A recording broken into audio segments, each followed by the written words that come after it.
Di berbagai penjuru dunia, masih ada komunitas-komunitas yang hidup dengan cara yang sangat berbeda dari kehidupan modern. Di balik hutan lebat, pegunungan terpencil, gurun yang luas, hingga wilayah bersalju, tersimpan beragam suku dengan tradisi, budaya, dan cara hidup yang telah diwariskan selama ratusan, bahkan ribuan tahun. Sebagian dari mereka masih mempertahankan adat istiadat leluhur, hidup selaras dengan alam, dan menjaga identitas budaya yang nyaris tidak berubah oleh perkembangan zaman.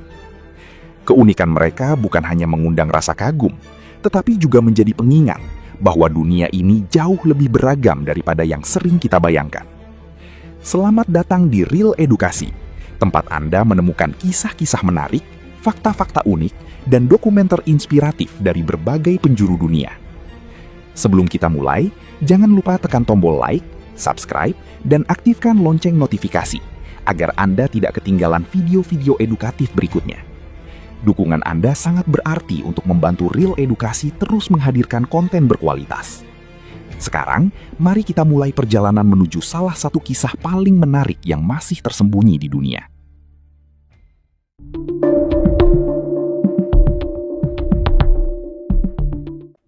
Di pedalaman hutan hujan tropis Papua bagian selatan, hidup sebuah suku yang selama bertahun-tahun hampir tidak tersentuh oleh dunia luar. Mereka adalah suku Korowai, masyarakat adat yang dikenal karena membangun rumah-rumah di atas pohon dengan ketinggian yang luar biasa, bahkan mencapai sekitar 20 hingga 40 meter dari permukaan tanah. Bagi sebagian orang, tinggal di atas pohon mungkin terdengar seperti kisah dalam dongeng. Namun bagi suku Korowai, hal tersebut merupakan bagian dari kehidupan sehari-hari yang diwariskan oleh leluhur mereka selama beberapa generasi. Rumah-rumah tinggi ini dibangun menggunakan kayu yang kuat, batang pohon, rotan, serta daun sagu sebagai atap. Seluruh proses pembangunannya dilakukan secara tradisional, tanpa bantuan alat-alat modern. Membangun rumah di ketinggian memiliki berbagai tujuan.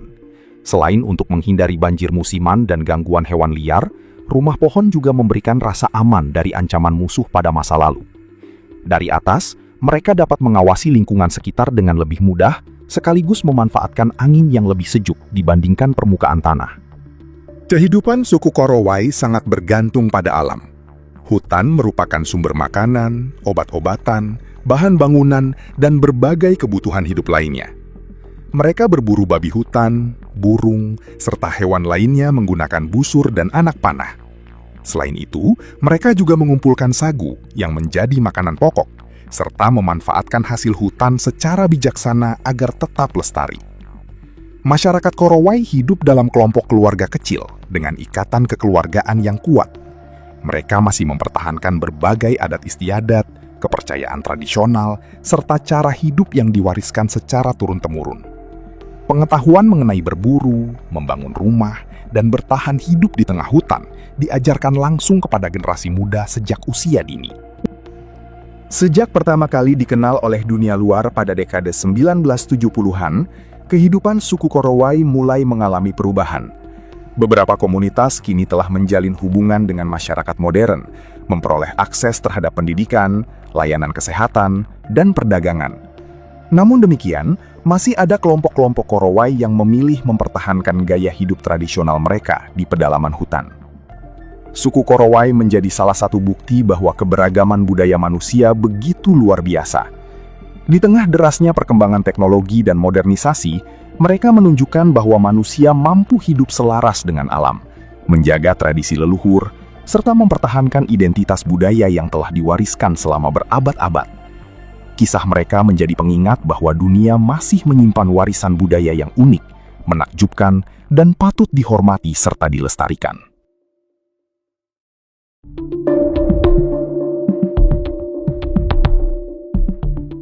Di kawasan terpencil Lembah Omo, Ethiopia bagian selatan, hidup sebuah komunitas adat yang telah lama menarik perhatian dunia karena tradisi budaya mereka yang begitu khas. Mereka adalah suku Mursi, salah satu suku yang masih mempertahankan adat istiadat leluhur di tengah arus modernisasi yang terus berkembang. Suku Mursi dikenal luas karena tradisi penggunaan lip plate atau piring bibir yang dikenakan oleh sebagian perempuan dewasa. Tradisi ini dimulai ketika seorang gadis memasuki usia tertentu. Bibir bawah secara bertahap diregangkan hingga dapat dipasangi piring yang terbuat dari tanah liat atau kayu. Ukuran piring bibir berbeda-beda pada setiap individu dan menjadi bagian penting dari identitas budaya masyarakat Mursi. Bagi masyarakat Mursi, piring bibir bukan sekedar hiasan tubuh. Tradisi ini memiliki makna sosial dan budaya yang mendalam, berkaitan dengan kedewasaan, identitas, serta kebanggaan terhadap warisan leluhur. Meskipun kini tidak semua perempuan Mursi memilih mengenakannya, tradisi tersebut tetap menjadi simbol yang paling dikenal dari suku ini. Selain tradisi lip plate, masyarakat Mursi juga memiliki berbagai upacara adat yang masih dijalankan hingga saat ini. Salah satu yang paling terkenal adalah ritual donga, yaitu pertarungan menggunakan tongkat panjang yang dilakukan oleh para pria muda. Ritual ini bukan sekedar adu kekuatan, tetapi juga menjadi bagian dari tradisi untuk menunjukkan keberanian, ketangkasan, dan kehormatan di hadapan komunitas. Kehidupan sehari-hari suku Mursi sangat bergantung pada alam. Mereka memelihara ternak, terutama sapi, kambing, dan domba, yang memiliki nilai ekonomi sekaligus menjadi simbol status sosial. Selain beternak, mereka juga bercocok tanam, mengikuti musim, serta memanfaatkan sumber daya alam di sekitar tempat tinggal mereka. Meskipun dunia luar semakin dekat melalui pariwisata dan perkembangan infrastruktur, masyarakat Mursi terus berupaya menjaga identitas budaya mereka. Berbagai tradisi, bahasa, pakaian adat, hingga ritual leluhur masih diwariskan dari satu generasi ke generasi berikutnya sebagai bagian penting dari jati diri mereka. Suku Mursi menjadi bukti bahwa keberagaman budaya manusia sangatlah luar biasa. Tradisi yang mereka pelihara selama berabad-abad mengingatkan kita bahwa setiap masyarakat memiliki cara unik dalam memaknai kehidupan, keindahan, dan kebersamaan. Warisan budaya seperti inilah yang menjadikan dunia begitu kaya akan cerita dan layak untuk dihormati serta dilestarikan.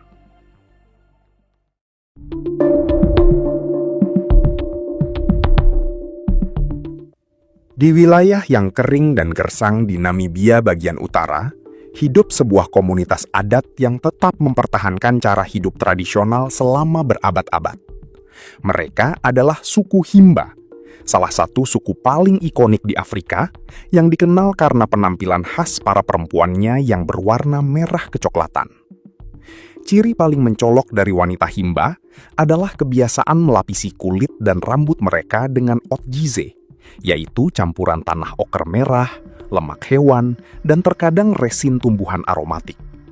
Lapisan ini memberikan warna merah yang khas, sekaligus menjadi bagian penting dari identitas budaya mereka. Bagi masyarakat Himba, otjize bukan sekedar kosmetik tradisional. Campuran tersebut membantu melindungi kulit dari sengatan matahari yang sangat terik, mengurangi kekeringan akibat iklim gurun, serta dipercaya dapat membantu mengusir serangga.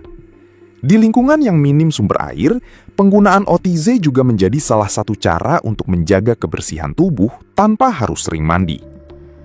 Selain warna kulit yang khas, wanita Himba juga memiliki gaya rambut yang syarat makna. Bentuk dan jumlah kepangan dapat menunjukkan usia, status pernikahan, hingga tahap kehidupan seseorang. Setiap perubahan dalam gaya rambut mencerminkan perjalanan hidup yang dihormati oleh masyarakat mereka. Sebagian besar masyarakat Himba menggantungkan kehidupan pada peternakan sapi dan kambing.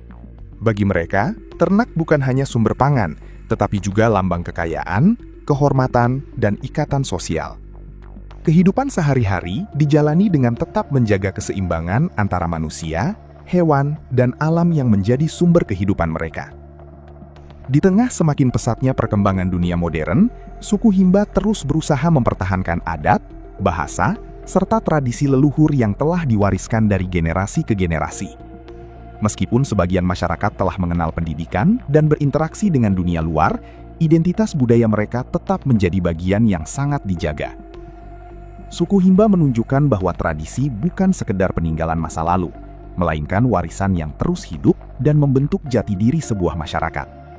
Kisah mereka menjadi pengingat bahwa keberagaman budaya adalah kekayaan dunia yang patut dihormati, dipelajari, dan dilestarikan untuk generasi yang akan datang.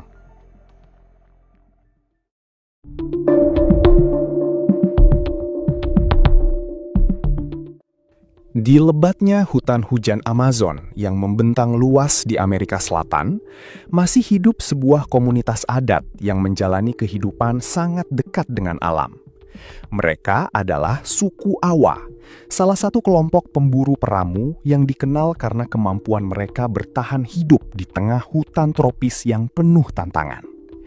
Bagi suku Awa, hutan bukan sekedar tempat tinggal, melainkan sumber kehidupan yang menyediakan makanan, air, obat-obatan, dan bahan untuk membangun tempat berlindung. Mereka hidup secara semi-nomaden, berpindah dari satu wilayah ke wilayah lain mengikuti ketersediaan sumber daya alam dan menjaga keseimbangan lingkungan tempat mereka bergantung. Dalam kehidupan sehari-hari, masyarakat Awa berburu menggunakan busur dan anak panah yang dibuat secara tradisional. Mereka juga mengumpulkan buah-buahan liar, kacang-kacangan, madu, serta berbagai tanaman hutan yang dapat dikonsumsi. Pengetahuan tentang setiap tumbuhan dan hewan diwariskan secara lisan dari generasi ke generasi, menjadikan mereka ahli dalam mengenali kekayaan alam di sekitarnya. Hubungan suku Awa dengan hutan sangat erat. Mereka memahami musim, jejak hewan, hingga khasiat berbagai tumbuhan yang tidak banyak diketahui oleh masyarakat luar. Bagi mereka, menjaga kelestarian hutan berarti menjaga kelangsungan hidup seluruh komunitas. Namun, kehidupan suku Awa menghadapi berbagai tantangan. Aktivitas penebangan hutan, pembukaan lahan, dan perambahan wilayah adat terus mengancam habitat yang telah menjadi rumah mereka selama berabad-abad. Berbagai pihak berupaya melindungi hak-hak masyarakat adat agar mereka dapat mempertahankan cara hidup serta budaya yang diwariskan oleh leluhur. Suku Awa menjadi salah satu contoh bagaimana manusia dapat hidup selaras dengan alam. Kisah mereka mengingatkan kita bahwa hutan bukan hanya kumpulan pepohonan, tetapi juga rumah bagi budaya, pengetahuan tradisional, dan kehidupan yang telah bertahan selama ribuan tahun. Melestarikan hutan berarti turut menjaga keberlangsungan salah satu warisan budaya paling berharga di dunia.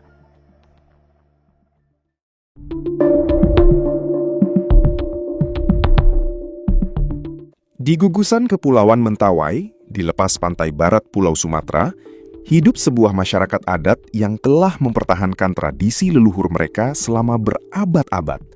Mereka adalah suku Mentawai, salah satu suku asli Indonesia yang dikenal karena seni tato tradisional, kehidupan yang dekat dengan alam, serta budaya yang masih terjaga hingga kini.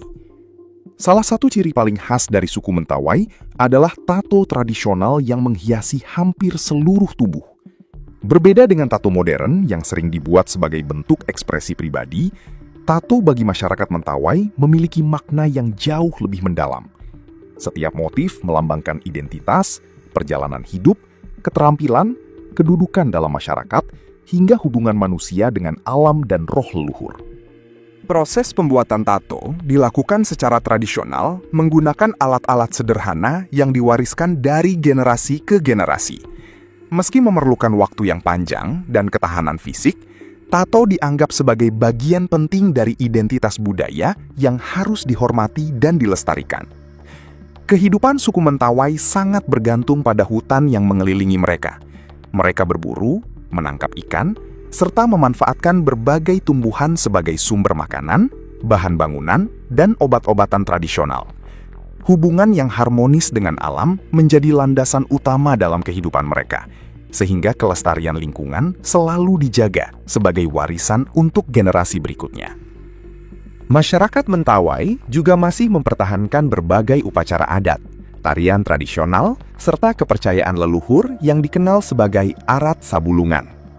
Dalam kepercayaan ini, alam dipandang memiliki hubungan yang erat dengan kehidupan manusia, sehingga keseimbangan antara keduanya harus selalu dijaga melalui berbagai ritual dan penghormatan terhadap roh-roh penjaga alam.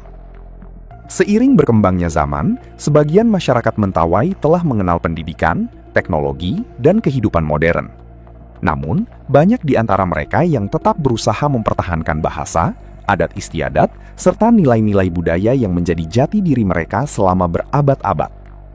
Suku Mentawai merupakan salah satu warisan budaya Indonesia yang memiliki nilai luar biasa. Melalui tradisi, tato, dan cara hidup yang selaras dengan alam, mereka menunjukkan bahwa kekayaan budaya bukan hanya untuk dikenang, tetapi juga untuk dihargai dan dilestarikan. Kisah mereka menjadi bukti bahwa keberagaman budaya adalah harta yang memperkaya identitas bangsa, sekaligus warisan berharga bagi dunia.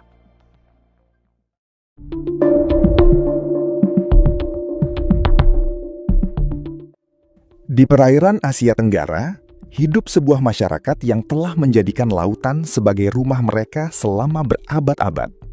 Mereka adalah suku Bajau, yang sering dijuluki sebagai pengembara laut karena kehidupan mereka yang sangat bergantung pada lautan dan kemampuan luar biasa dalam menjelajahi perairan. Sejak usia dini, anak-anak Bajau telah terbiasa berenang, mendayung perahu, dan menyelam. Bagi mereka, laut bukan sekadar tempat mencari nafkah, tetapi juga bagian yang tidak terpisahkan dari identitas dan budaya mereka. Selama beberapa generasi, banyak keluarga Bajau hidup di rumah-rumah panggung di atas laut atau menghabiskan waktu berpindah-pindah menggunakan perahu tradisional. Salah satu kemampuan paling menakjubkan dari suku Bajau adalah keahlian menyelam tanpa menggunakan alat bantu pernapasan. Mereka mampu menyelam hingga kedalaman puluhan meter dan menahan napas selama beberapa menit untuk mencari ikan, gurita, kerang, maupun hasil laut lainnya. Kemampuan ini diperoleh melalui latihan sejak kecil dan telah menjadi bagian dari kehidupan sehari-hari mereka. Sejumlah penelitian ilmiah menunjukkan bahwa sebagian masyarakat Bajau memiliki adaptasi fisiologis yang membantu mereka bertahan lebih lama saat menyelam. Salah satunya adalah ukuran limpa yang rata-rata lebih besar dibandingkan populasi lain. Limpa berfungsi menyimpan sel darah merah yang dapat dilepaskan ke aliran darah saat tubuh kekurangan oksigen, sehingga membantu meningkatkan daya tahan ketika berada di bawah air. Selain dikenal sebagai penyelam ulung, suku Bajau juga memiliki budaya maritim yang kaya. Mereka mewariskan pengetahuan tentang arus laut, arah angin, pasang surut, hingga lokasi terumbu karang dan daerah penangkapan ikan kepada generasi berikutnya. Pengetahuan tersebut menjadi bekal penting untuk hidup selaras dengan laut yang telah menjadi sumber kehidupan mereka selama berabad-abad. Di era modern, sebagian masyarakat Bajau mulai menetap di daratan dan memperoleh akses terhadap pendidikan serta layanan kesehatan. Namun, banyak di antara mereka yang tetap menjaga tradisi, bahasa, dan kearifan lokal yang diwariskan oleh leluhur sebagai bagian dari identitas budaya mereka. Suku Bajau menjadi bukti bahwa manusia mampu beradaptasi secara luar biasa dengan lingkungan tempat mereka hidup. Kisah mereka tidak hanya memperlihatkan kehebatan kemampuan fisik, tetapi juga mencerminkan hubungan yang erat antara manusia, budaya, dan alam. Warisan budaya maritim yang mereka miliki merupakan kekayaan dunia yang patut dihormati dan dilestarikan.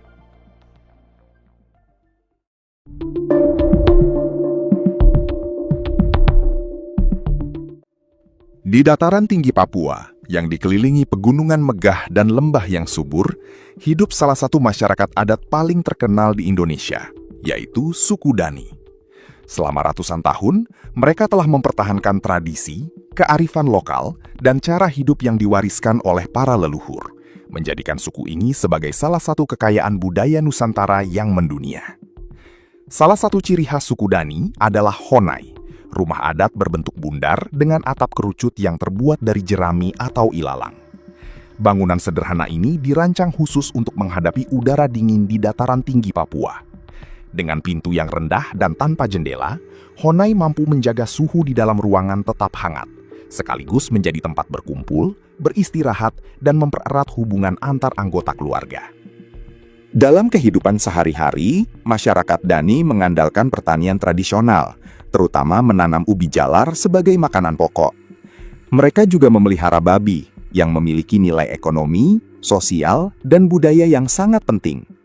Dalam berbagai upacara adat, babi sering menjadi simbol kemakmuran, persaudaraan, dan penghormatan kepada leluhur. Di masa lalu, suku Dani juga dikenal memiliki tradisi perang antar kelompok.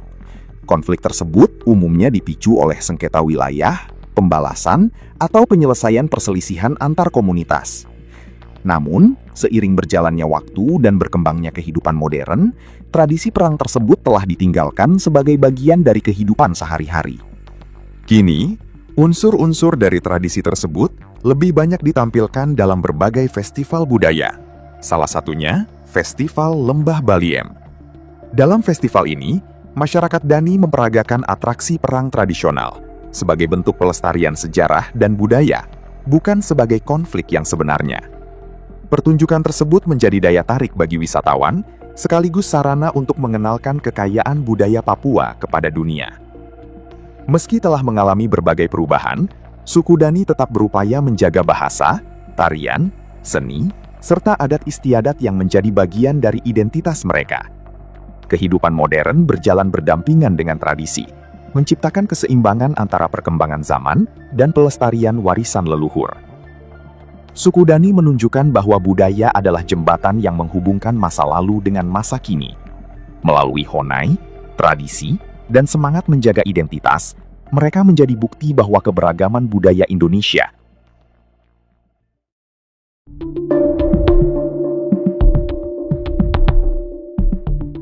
Di lembah-lembah terpencil yang dikelilingi pegunungan Hindu Kush di Pakistan bagian utara, hidup sebuah komunitas kecil yang memiliki budaya berbeda dari masyarakat di sekitarnya.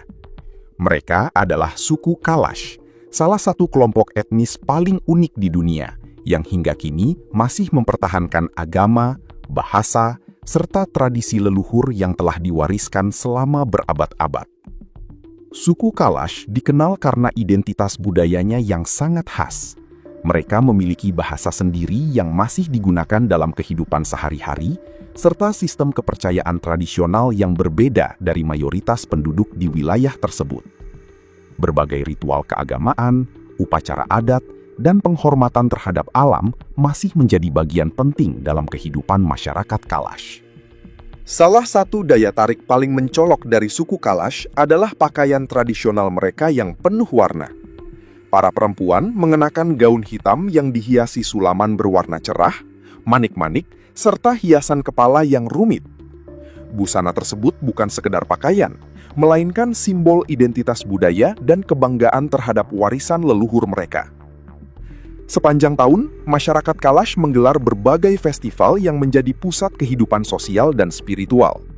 Festival-festival ini diramaikan dengan tarian tradisional, musik, nyanyian, serta jamuan bersama sebagai ungkapan rasa syukur atas pergantian musim, hasil panen, maupun peristiwa penting dalam kehidupan masyarakat. Perayaan tersebut juga menjadi momen untuk mempererat hubungan antar warga dan mewariskan tradisi kepada generasi muda. Sebagian besar masyarakat Kalash hidup dari pertanian, peternakan, dan hasil alam pegunungan. Mereka memanfaatkan sumber daya alam secara bijaksana, serta menjaga hubungan yang harmonis dengan lingkungan sekitar, sebagaimana diajarkan oleh tradisi leluhur mereka selama berabad-abad. Di era modern, jumlah masyarakat Kalash yang relatif sedikit membuat budaya mereka menghadapi berbagai tantangan. Meski demikian, mereka terus berupaya melestarikan bahasa, adat istiadat, serta berbagai tradisi yang menjadi bagian penting dari identitas mereka. Berbagai upaya pelestarian budaya juga mendapat perhatian dari pemerintah, peneliti, dan masyarakat internasional.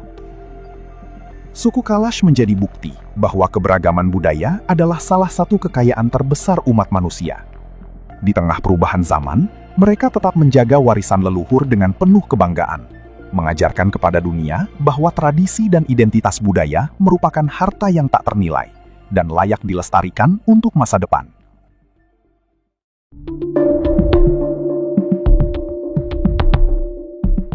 Di hamparan tundra yang membeku di kawasan Arktik Rusia, hidup sebuah masyarakat adat yang telah bertahan menghadapi cuaca ekstrim selama ribuan tahun. Mereka adalah suku Nenets, salah satu suku nomaden terakhir di dunia yang hingga kini masih mempertahankan tradisi berpindah-pindah bersama kawanan rusa kutub. Bagi suku Nenets, rusa kutub bukan sekedar hewan ternak. Hewan ini menjadi pusat kehidupan mereka, menyediakan makanan, pakaian, bahan untuk membuat peralatan, hingga menjadi penarik kereta luncur yang digunakan untuk menjelajahi hamparan salju. Kehidupan masyarakat Nenets dan rusa kutub telah terjalin begitu erat, sehingga keduanya hampir tidak dapat dipisahkan. Setiap tahun, keluarga-keluarga Nenets melakukan migrasi musiman yang dapat mencapai ribuan kilometer. Mereka mengikuti jalur tradisional untuk mencari padang lumut yang menjadi sumber makanan bagi kawanan rusa. Perjalanan panjang ini ditempuh melintasi sungai yang membeku, dataran bersalju, dan tundra yang luas, menghadapi suhu yang dapat turun hingga puluhan derajat di bawah nol. Selama perjalanan, mereka tinggal di dalam cum, tenda berbentuk kerucut yang terbuat dari kulit rusa dan rangka kayu. Hunian tradisional ini dirancang agar mudah dibongkar, diangkut, dan didirikan kembali, sekaligus mampu memberikan perlindungan dari angin kencang dan dinginnya musim dingin Arktik. Meski hidup di lingkungan yang sangat keras, masyarakat Nenets memiliki pengetahuan luar biasa tentang alam. Mereka memahami perubahan musim, arah angin, kondisi salju, hingga perilaku rusa kutub. Pengetahuan tersebut diwariskan secara turun-temurun dan menjadi kunci keberlangsungan hidup mereka di salah satu wilayah paling ekstrim di bumi. Saat ini, kehidupan suku Nenets menghadapi berbagai tantangan, termasuk perubahan iklim, pembangunan infrastruktur, dan aktivitas industri di wilayah Arktik yang dapat mempengaruhi jalur migrasi tradisional mereka. Meski demikian, banyak keluarga Nenets tetap berusaha mempertahankan cara hidup nomaden sebagai bagian dari identitas budaya yang telah diwariskan oleh leluhur selama berabad-abad. Suku Nenets menjadi bukti nyata bahwa manusia mampu beradaptasi dengan lingkungan yang paling keras sekalipun. Kisah mereka memperlihatkan ketangguhan, kebijaksanaan, dan hubungan yang begitu erat antara manusia, hewan, dan alam. Warisan budaya ini bukan hanya milik masyarakat Nenets, tetapi juga merupakan bagian dari kekayaan budaya dunia yang patut dihargai dan dilestarikan.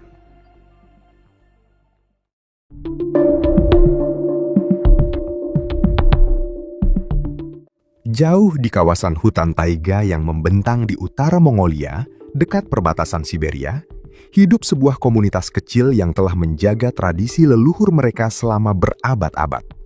Mereka adalah suku Tsaatan, salah satu kelompok terakhir penggembala rusa kutub di dunia yang masih mempertahankan cara hidup nomaden di tengah alam liar yang keras.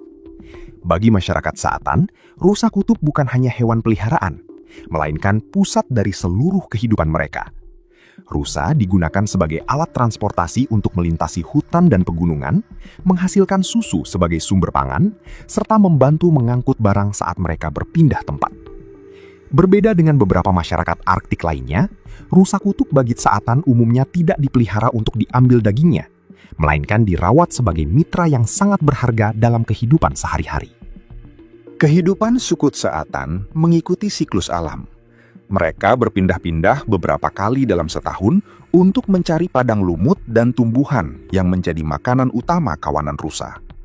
Seluruh keluarga ikut dalam perjalanan ini, membawa tenda tradisional berbentuk kerucut yang mudah dibongkar dan dipasang kembali di lokasi baru. Hidup di tengah hutan taiga menuntut kemampuan bertahan hidup yang luar biasa. Masyarakat Tsaatan memiliki pengetahuan mendalam tentang cuaca, jejak satwa liar, tumbuhan obat, serta perubahan musim. Pengetahuan tersebut diwariskan secara lisan dari satu generasi ke generasi berikutnya, menjadi bekal penting untuk menghadapi lingkungan yang penuh tantangan. Kehidupan suku Tsaatan mengikuti siklus alam. Mereka berpindah-pindah beberapa kali dalam setahun untuk mencari padang lumut dan tumbuhan yang menjadi makanan utama kawanan rusa. Seluruh keluarga ikut dalam perjalanan ini, membawa tenda tradisional berbentuk kerucut yang mudah dibongkar dan dipasang kembali di lokasi baru.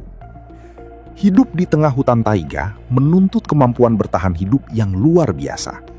Masyarakat Tsaatan memiliki pengetahuan mendalam tentang cuaca, jejak satwa liar, tumbuhan obat, serta perubahan musim. Pengetahuan tersebut diwariskan secara lisan dari satu generasi ke generasi berikutnya, menjadi bekal penting untuk menghadapi lingkungan yang penuh tantangan.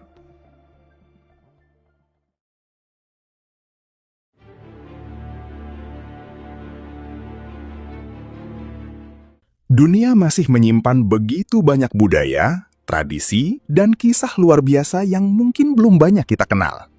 Dengan mempelajarinya, kita tidak hanya menambah wawasan, tetapi juga belajar menghargai keberagaman yang menjadi bagian dari warisan umat manusia. Jika Anda menikmati video ini, jangan lupa tekan like, subscribe, dan aktifkan lonceng notifikasi agar tidak ketinggalan dokumenter dan fakta-fakta menarik lainnya dari Real Edukasi. Menurut Anda, suku mana yang paling unik dan paling membuat penasaran? Tulis pendapat Anda di kolom komentar, karena komentar Anda bisa menjadi inspirasi untuk video berikutnya. Terima kasih telah menyaksikan. Sampai jumpa di video dokumenter edukasi selanjutnya, hanya di Real Edukasi.